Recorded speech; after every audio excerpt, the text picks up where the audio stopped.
Welcome back, everybody, to the A Little Less Fear podcast. Today, I would love to welcome back Douglas Robbins. We're all looking for more connections, more love, more understanding, and to laugh along the way. He's the author of several books, including Narican, The Cloaked Deception, a science fiction piece about the evolution of souls, and his most recent Baseball Dreams and Bikers, a compilation of 3 stories that delves into the lives of individuals' dreams, family, and unforeseen circumstances. As a writer and as an individual, he seeks deeper truths that are often hidden in plain sight or swept under society's dirty rug. He's also the host of the podcast Den of Discussion. Welcome back, Douglas Robbins. So nice to see you once again. Wait up, thank you so much for having me. Great to be with you, man. So awesome. So, wow, you have a new book that just came out 2 weeks ago, correct? Yes, sir, on 10/24, yeah. So tell us about this book, this new journey of yours. I mean, what motivated you on this new journey? What's the book about? Let's get into it.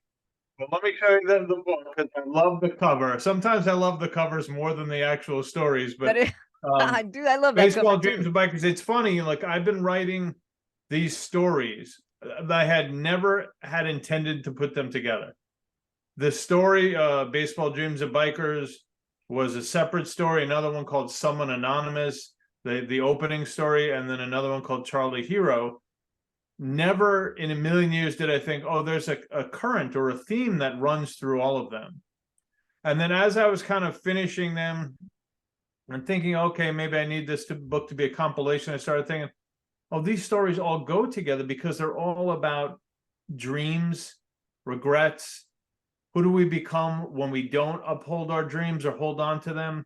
And what happens when people see that we're falling off the path and right our direction? Because sometimes we don't even know that we're falling off the path. The dream remains the same, that idea off in the distance on the sunnier horizon, but sometimes we start taking a different route and we don't know that we are. And It's a day-by-day thing. And then we realize, oh crap, how did I end up in this life? Right. And so that's really what, the stories are about. They all touch on the dreams that we're all trying to get to, that we all feel buried within our soul, in ourselves and in our souls. But I always feel like dreams, how we all view it, oh, it's your dream, huh? That's your dream. It's kind of a misnomer. It's really not a dream. It is your potential. To me, it's like the seed of an oak tree. That's not the dream of the oak tree. That's the potential of the oak tree. The salmon, the cheetah, whatever it might be, that is the consciousness that is trying to come out. So that's really, it sounds heavier than it is, but that's really what it is, the first story. May I continue? Absolutely. Yeah. You can't stop me now, Lena. Yeah, you got me hyped up. And as you're talking, I'm already intertwined here. I'm thinking about what you just said earlier, as far as like dreams, regrets. Who do we become when we don't follow our dreams? And sometimes we don't even know that we fall off the path. And these are excellent questions. These are actually questions that I haven't even asked myself. And I'm a super duper in-depth thinker. Like who are we and who do we become if we don't follow our dreams? And who can we become if we do follow our dreams? We become in pain. That's what we become. We become fearful and in pain, and we're more reactive. People hit our nerves and we go kaboom because we're in pain. Because we chose to hold the pain in higher regard than the love and the fear. Or I shouldn't say the fear, but the uncertainty. And that's what fear replaces. Love is an uncertain thing, right? You're going down a path, or maybe you've met someone. It's uncertain. You don't know if you're going to get hurt or not. So sometimes we close our hearts, right? Right. And when you close your hearts, you're guaranteed to not get the thing you need, but you're guaranteed to get the things you don't want. And so the opening story is called Someone Anonymous. And it's a play on words because people feel like they're someone, but they often feel anonymous. And so it's a group therapy setting. There are 6 individuals and a mediator. And it's really about these people who feel like they're living lies, and they have regrets, or they feel like they built these constructs of lives that there's no room, there's no space for them. They can't breathe in it. They feel like they're suffocating in it. Or they're just all the negative self-talk that's led them into this place because maybe they don't fit the perfect norm of what society tells them they're supposed to be. So it's sort of this process and this series of in a sense, meditations, therapy, sort of like a Tony Robbins type of guru leading it. And, it's that sort of mirror. And I think that's why people are really responding well to it, because it's the mirror that we all see. I'm not good enough. This other person is better than me. Why am I even bothering? All that imposter syndrome. We have it for 1,000 things in our lives. Mhm. I'm not fill in the blank. So that's the first story. And a lot of people are writing me and saying they were weeping reading it, that they've gone to all these type of therapy modalities, and this, really, really affected them. The second story is called Charlie Hero. It's a lot of these stories are about being seen, right?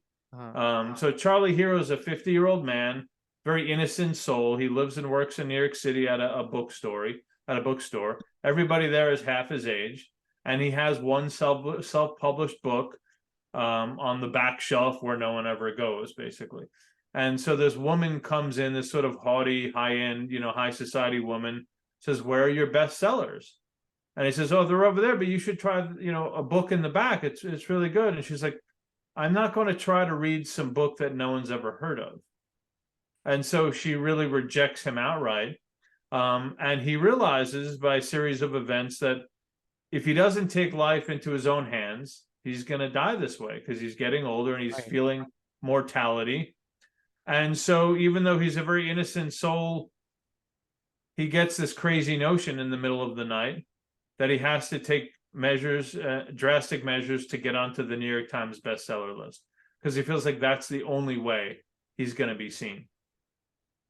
And then the last story is Baseball Dreams of Bikers, about this prodigy baseball player, this high school kid, and he's an outstanding player, but his parents start struggling. His father loses his job, so the parents are now struggling, and the father eventually leaves. The father had been a minor league baseball player, but never made it because he got injured.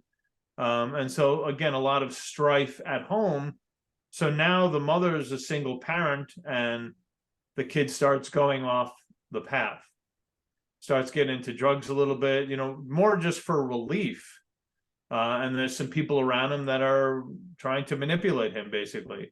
And then an ex-con uncle gets out of prison, who's sort of been there, done that path. He was a gang member, and let's just say they kind of butt heads, but the uncle is not going to allow him to do what he did. Douglas, these all sound like real life stories. Are these real life stories, or are they kind of stories that you've maybe heard or felt? Or I know if you want to get really deep into it, we're all one consciousness. So these are life stories and ideas that are coming through to you. But where are these elements flowing through? Well, most stories are about me in some regard, or some sense or semblance of me, but it's also just people I know and things I've seen and experiences I've had, or they're not nonfiction, so you embellish, or you kind of take a scenario and kind of go from there or build from there. But for instance, Baseball Dreams of Bikers, the story, I was a really good baseball player and fell off the path, went down the wrong road, and never got to where I needed to get to. So I prematurely ended that dream, and I never had, anyone saying, "Hey man, like, what's going on here? Like, you're falling off the path. If you want to be a professional baseball player or anything, you have to stay the course, even during times of adversity." And I think not often enough are we taught that adversity is an important part of life. That's where you build muscle, you build, calluses and strength. This whole society of everybody wins doesn't help teach people on how to actually accomplish things. Because once you're out of that kind of youthful stage, no one's going to give, pardon me, a rat's ass about what your dreams are, unless you're taking them and holding on to them. Right, right. Yeah, that makes sense. So then you're getting these stories, or this specific story, Baseball From the Dreams, ethers, my friend, from the from the ethers. ethers. Yeah. So the very first one, the very first story about someone anonymous. I love that title, by the way, Someone Anonymous. That's amazing. I love Thank it. you. The first story about group therapy and people sharing their stories and stuff. That's also coming from the ethers ideas of the mass consciousness, these stories that you're coming through, or stories that you've heard along the way. No, no one's told me these stories like, a cousin and I'm writing them down or something. These are just stories that I've slowly crafted over the years and allowing these characters to sort of define their own lives. For instance, there's a very wealthy attorney in Someone Anonymous who, he doesn't like himself, even though he's very wealthy and has done incredibly well, but he feels very stilted and hidden. And he's like, that child keeps trying to get out. Like he wants to laugh. And I don't know how to allow him out because I'm so serious. My job is serious. My wife is serious. My kids are serious. And so like his whole world is serious. Mm-hmm. And so he said, like, he says at some point, now this part was true for me in the industry I had been in, that he was reading some technical legal jargon wherever in a courtroom, and he had to excuse himself because that kid started laughing because it was so serious that he had to burst out into laughter. Yeah. So he had to excuse himself to the bathroom because this child, this thing that was suppressed, pushed aside, by his parents and by the culture he was being indoctrinated into, didn't allow playfulness. And so even as a child, if his pants got dirty, he cried because like he wasn't allowed to play. Right. And so, it kind of brings tears to my eyes a little bit. That was not me, but I knew someone like that. But, we're all repressed in some ways. Oh, yeah. So there's an opening, kind of the opening line of the story is, I was supposed to be someone, this older man says, who feels like his life was a waste. And so, it's also how you look at things.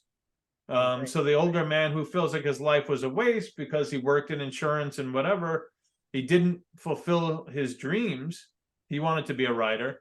And so the moderator says, well, is that true? I mean, was your life really a waste? You had this beautiful relationship with your wife for 40 plus years, even though she recently died. So you had love. Your kids are successful interior designers and whatever. So it's not true that your life was a waste, but you didn't hold on to what you cared about and what you felt you needed to bring forward. So life isn't over. And so that's the thing. Like when we start, we can take years and go in the wrong direction, right? Right.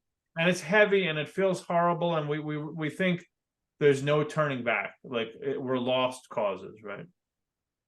But life isn't black and white, one or the other. It's a series of incremental steps. And so if you have taken 1,000 steps in the wrong direction, start taking a few steps in the right direction. And what's curious about that is you start feeling a little lighter. You start feeling a little more aligned with your true self, your higher self. And, your podcast is a little less fear. Well, when we go down the wrong road, we're holding on to fear. Yeah. Fear is what's driving us. It's insulating us. We can't do whatever. But it's a lie that we've been perpetuating for all these years or whatever, that because we've said it so many times, we believe it to be true. Yeah. But it's just a lie. Right.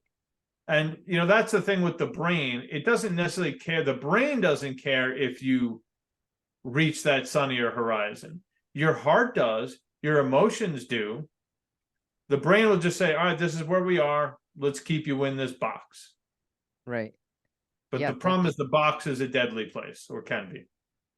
Especially if you've been telling yourself the same story over and over and Absolutely. over, and then all of a sudden that become your new belief, and it's like you get trapped in this cycle that you've created on your own, and you're not even aware that you created it on your own, and you're trapped in your own madness. Yes. This is incredible. Yes. I love these stories so far because all these stories are reality, and this is what's really happening to everybody on a global scale. Yeah. And we talk about mental health a lot, right? Mental health.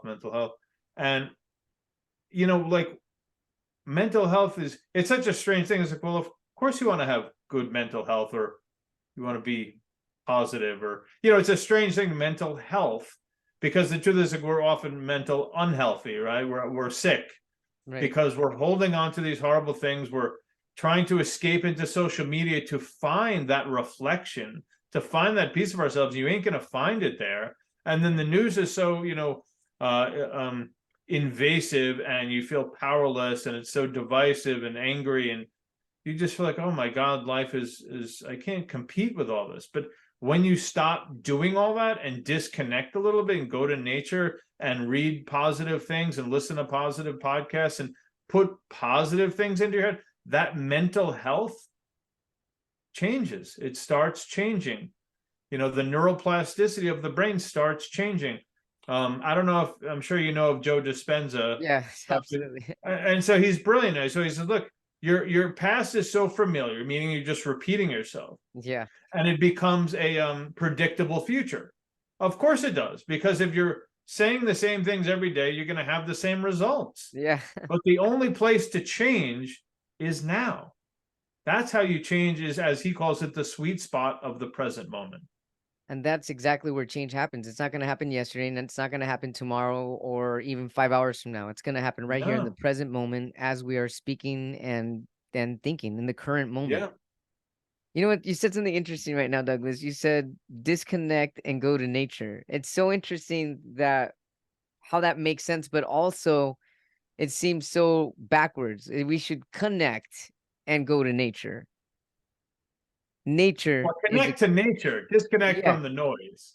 Yeah, disconnect. Exactly. Disconnect from the noise and connect in nature. And that's true connectedness too, because when you connect in nature, you're in the present moment, because nature is not in the past or the future either. It's in the present.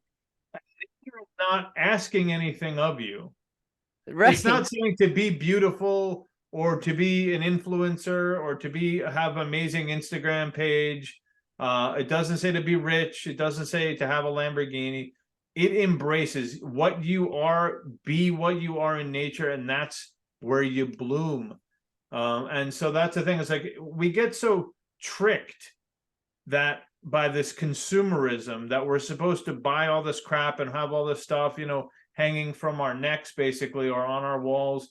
But that isn't the true life. The true life is the humanity that we have within us, the nature that surrounds us. We get reduced by the small life of debt and ownership.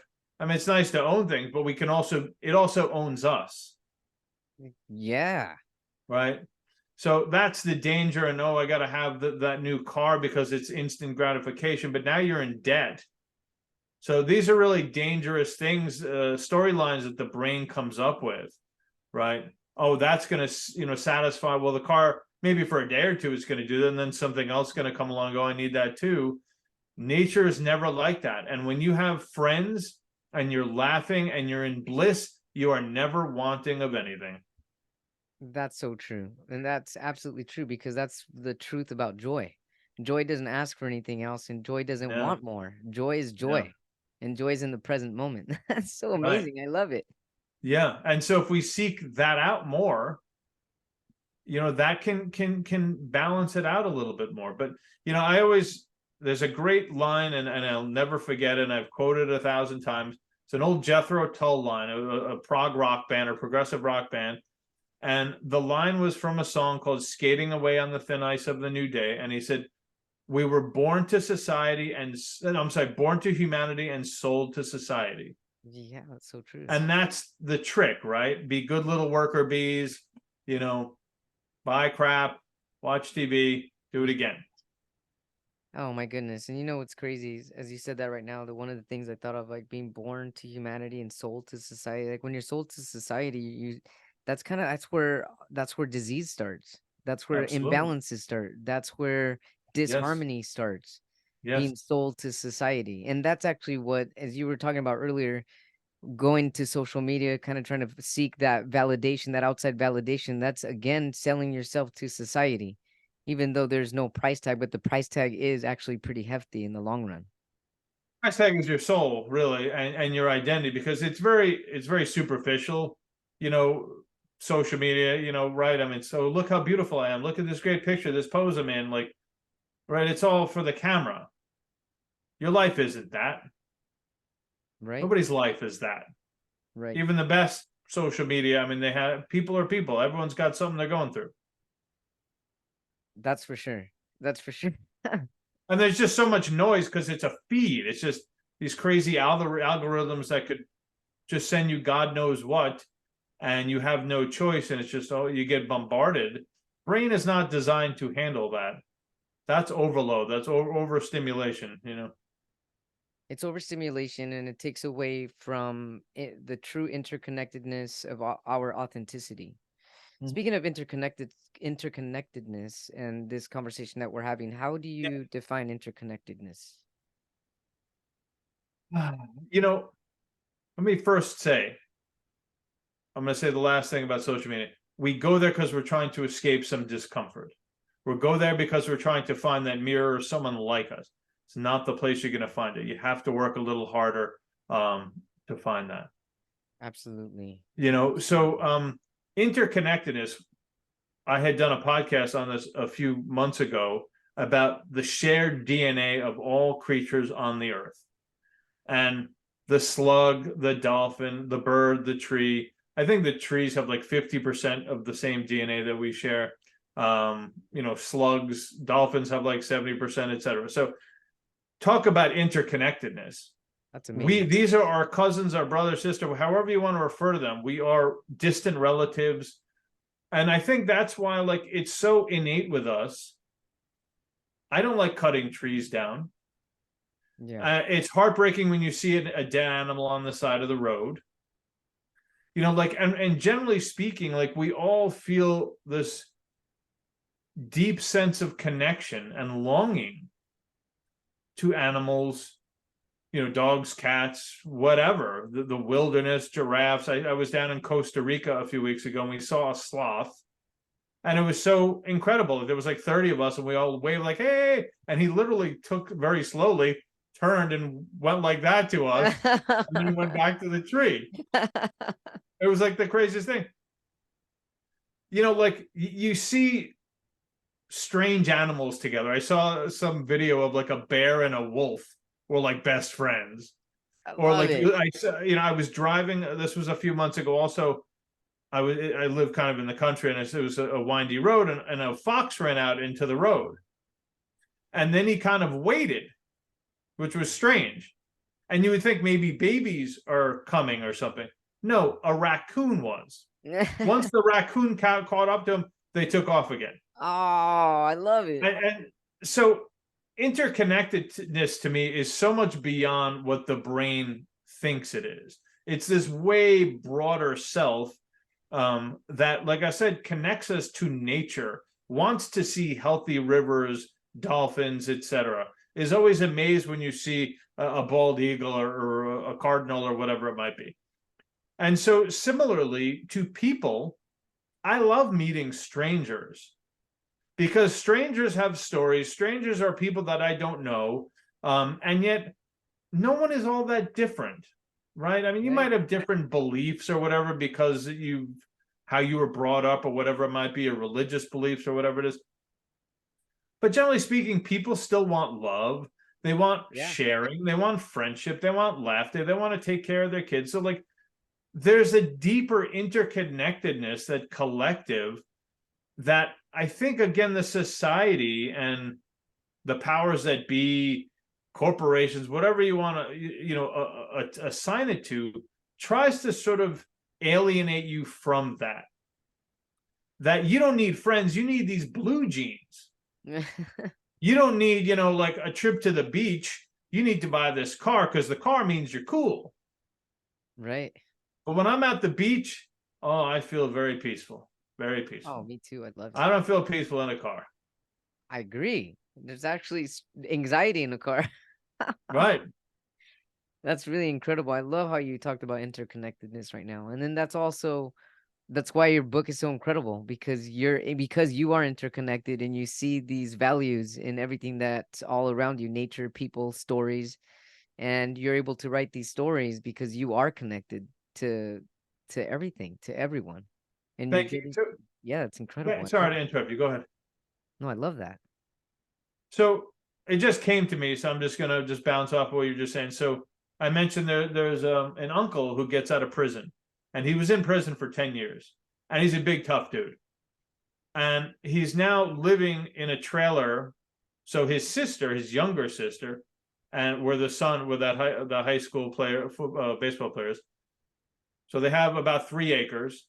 They have a small, house, and he's living now in a trailer behind the house, a few hundred yards behind it. So he hasn't been outside of prison in 10 years. And, when he's first coming out, obviously he's so accustomed to sort of just being a number, a prisoner, and no privacy, no respect. That's his life. And so when he comes back, his sister, he's acting kind of strange, but he's so connected, and he's just, he's outside the Adirondack Mountains, so there's fresh air blowing down. You have the moonlight. You have kind of birds rustling in the brush. You have a bog across the street, and frogs, and so he's just so like captivated by it, and just sitting. So all he really wants to do is kind of be there and sitting, and that starts giving him back his sort of identity.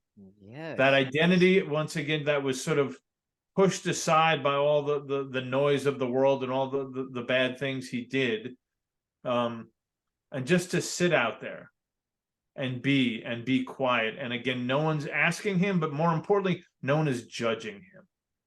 I love how you said this right now, that nobody's judging him and that he's sitting out there and not really thinking about the bad things that he did. And that's actually what nature and being in the present moment with life does. It's very pure in nature. And when you're pure in nature, you're pure with nature, and that enables you to really see your true self and not embellish in the stuff that you did or the bad stuff, because ultimately we're not that bad stuff. We are feeling good in nature because we are that good. Yeah, I mean, he has regrets. I mean, don't get me wrong. He knows he did some bad stuff, but he knows that wasn't all of him, and he knows there's a chance of redemption as well. And that's the beauty of being in nature. It shows you this. Yeah. Because nature, he's willing to sacrifice himself for this kid. I love this. I love that. Tell us a little more. Sacrifice himself for this kid. How so? I don't want to give the whole story. Let's just say he has his own choices he has to make, because the kid's getting involved with a drug dealer, and he's starting to take drugs, and the drug dealer is started him on some light stuff, but the drug dealer sort of is a bad guy. Okay. And he's going to start, he wants to hook this kid. Alrighty. So we'll leave it at that. We'll leave it at that, which is common stories happening every day, all the time, everywhere, all around the world. Yes, sir. Thanks for that. Hey, so why did you title the book Baseball Dreams and Bikers? I love that. I love that. It's for people that can't see, since this is also on YouTube, the cover of the book is like a newspaper article, and it says, does that say the Douglas, what does it say, the Dublin Post up at the very top? Oh, the Downtown Post. Yeah, I wanted like a newspaper. Exactly. There's a little coffee cup and a baseball. Yeah, I love that. Excellent cover. Pictures. Yeah, thank you. Yeah. Why did you choose the very last story to be the title of the book? It really chose itself more than anything. And it's funny because initially I was calling it Charlie Hero and Other Stories, which is the second story. Charlie Hero is the shortest story. Then I was like, well, I'll call it Someone Anonymous and Other Stories. Yeah. And then I was like, look, Baseball Dreams and Bikers is the longest of the stories. It's basically a novella. It's a 30,000 word novella within it. But I just started thinking this story needs to be, because it's Americana is really what it is. Baseball, bikers, farmland, fields, but then all the other stuff, family drama, etc. Two of the other stories take place in New York City, but this takes place more upstate. That just kind of called out to me because I thought it was such an interesting juxtaposition: baseball dreams and bikers. I love it. Two things you wouldn't necessarily put together. No, no. Right. Hey, so what motivated you and inspired you to write this book? Well, again, I did not write this as a book. I did not write these stories to be in this book as one compilation. I think I started Someone Anonymous probably because of my own struggles with being seen, and that dichotomy that we all struggle with at times, of that other self trying to get out. Well, how the hell do you get it out? You get it out by honoring it. You get it out by saying, this is who I am. And slowly that higher self and that, let's just say, the physical self kind of start merging. Charlie Hero, again, my own similar of, I'm a writer. I'm not getting the notoriety I need, to really live that life. I was working in another job and was really fighting to see myself in this way, for the world to see me in this way. And then Baseball Dreams and Bikers, like I said, I mean, again, I don't know where all the pieces come from, but I've always been a motorcyclist, or not biker in the sense like a gang member, but like just, I've always ridden. And then I had my own baseball dreams that never came to pass. And that was my fault.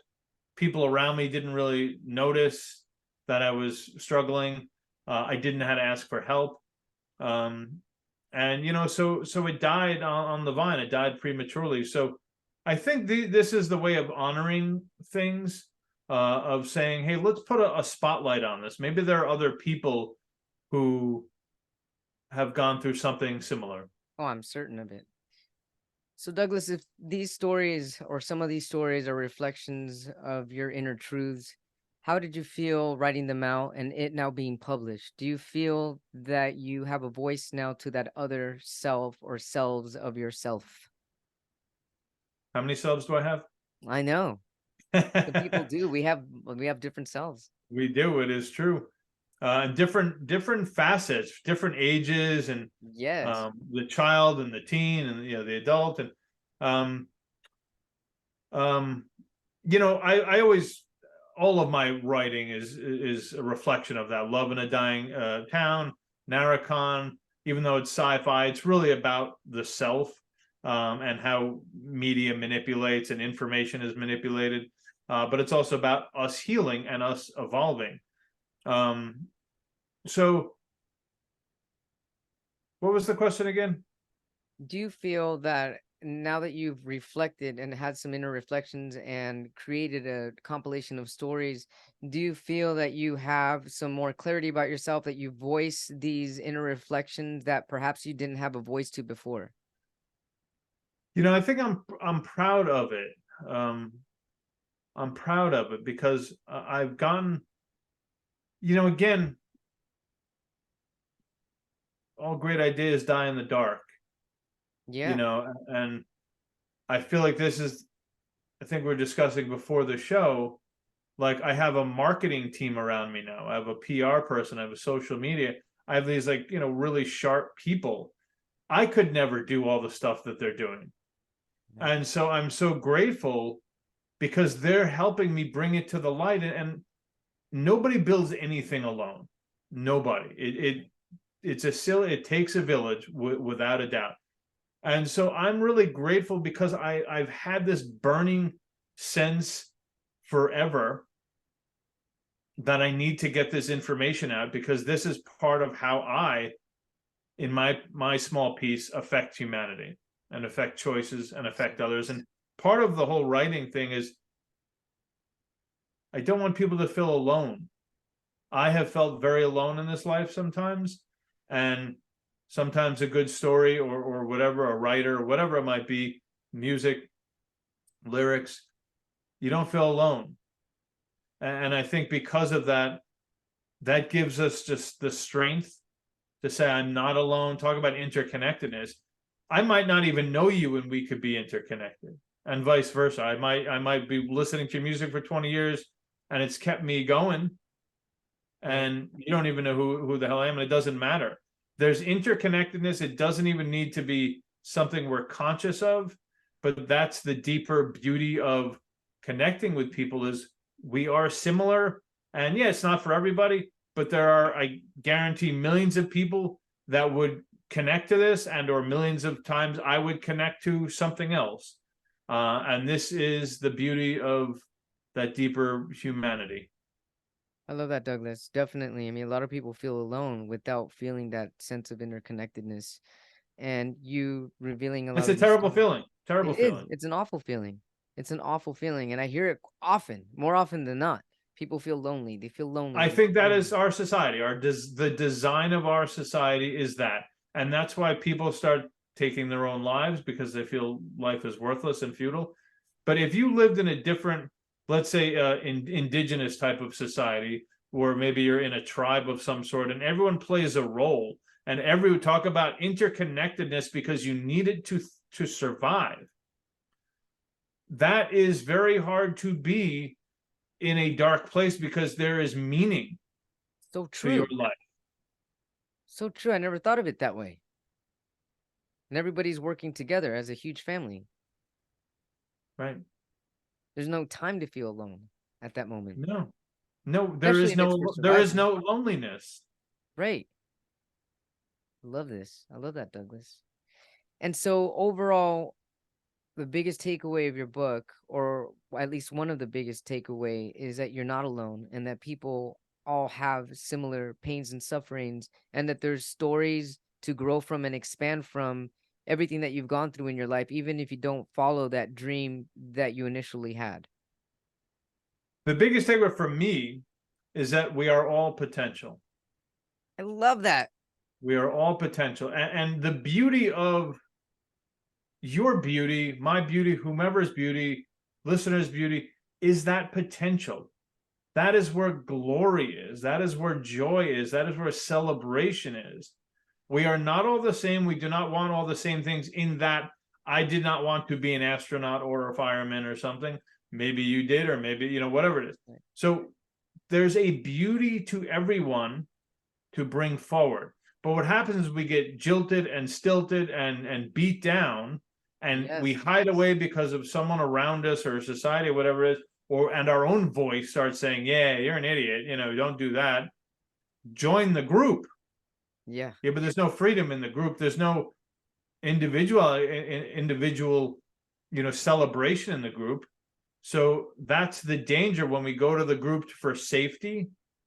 I mean, we need it sometimes if there's a mountain lion, but in general, like, you're harming yourself if you're not honoring your own opinion and thoughts and feelings. You are harming yourself if you're not honoring your own thoughts and opinions. Thoughts, opinions, and feelings. Yeah. And most of the time, people are not. Actually, most of the time, that's how people are operating. We're regurgitating because what others said, and we're on autopilot. Yep. Yeah, regurgitating on autopilot. Yep. And that's how we lose our authentic selves. Yes, sir. 100%. So then, how do people find their authentic self if that's something they're struggling with? Well, again, what's the name of the show? A Little Less Fear. A Little Less Fear is, again, putting good things in you, putting good thoughts in you, but being surrounded by good people and good things. Like, you're not going to get better if you're around some horrific person, some toxic person. You're not going to get better. So we have a responsibility, no matter who this person is or who these people are.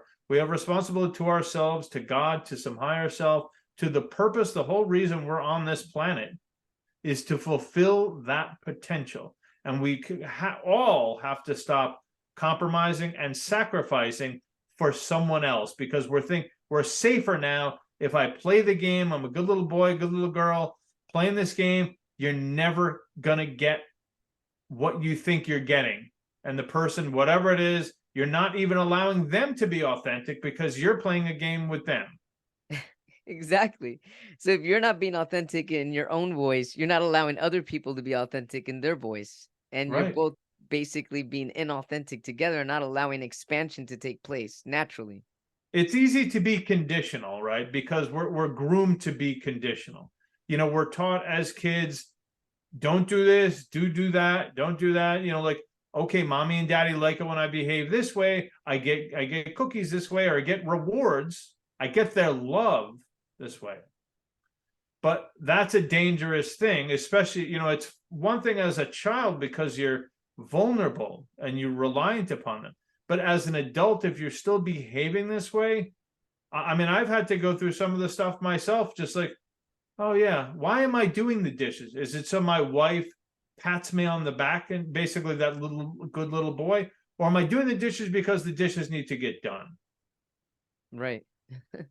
Correct. Oh man, Douglas, I feel like we can go into these incredible topics deeper and deeper. I love this. It's so awesome to connect with you again after over a year of connecting with you the first time. And I'm certain I remember we had a really great conversation as well. And I really enjoy being interconnected with you and your Yes. energy. Really, definitely like-minded, help each other expand and bring out the best in each other and one another. I really appreciate it. And Well, so your I book, see that in yeah. you as well, Lino. I know you're a light soul, and I appreciate it. A smiling soul filled with light. So I appreciate you having me back on.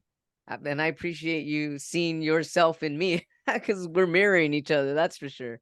That's beautiful. So where can our viewers, our watchers, and our listeners find your new book, Baseball Dreams and Bikes? Bikers, yeah. Bikers. Baseball Dreams and Bikers. You can find it anywhere. I mean, Amazon. It's getting a ton of great feedback. I really am so happy, and just when you feel validated, like I'm putting all this hard work into it. I'm giving it to strangers, and they're going, "Yeah, this is good. Thank you." That's the best feeling. I wouldn't have this feeling if I hid myself and stayed hidden and didn't put myself out there. But you can find it on Amazon. You can find it at Barnes and Nobles and wherever, Google and Amazon, Apple Books, and wherever you find books. Yeah, I need to get an audio book. I'm not there yet, but the paperback and the ebook are available. Douglas Robbins, everyone, also has his own podcast called Den of Discussion. And how can we find your podcast? Yeah, it's just wherever, Spotify, Apple, the Den of Discussion. We handle, topics, creativity, mental health, sustainable living, just anything that touches the human condition. And there's so much that, it's funny, the news isn't the news. The news is noise and it's drama to affect you on this sort of visceral level, to feel bad and, oh my God, this terrible stuff in Israel and Hamas. But that's all you hear. Like, there's a million other things going on in the world. And I'm not sure really, yes, that's horrible, but there's plenty of other things that are affecting people deeply that isn't on the news. So I love to get into things that just sort of, like I said, affect the human condition and try to get into a little deeper perspective than you would get sort of on social media or, on news. I love that, Douglas. Douglas Robbins, everybody, on A Little Less Fear podcast. How can our viewers or watchers and our listeners find you if they need to get a hold of you? DouglasRobbinsAuthor.com. You could find me there, and there's a contact page, so you can certainly email me if you need. And then you also, if you want to get on the newsletter with my podcasts and blogs and books, then you get a little story called Barbecue Dinner, which is such a great little old story. Yeah, DouglasRobbinsAuthor.com. Douglas Robbins, everyone, thank you so much for being on A Little Less Fear podcast. I look forward to keeping in touch with you, and best of wishes. Happy holidays to you and your loved ones, and best of luck with your new book. Thank you, Lena. Much appreciated. Happy holidays to you. Thank you.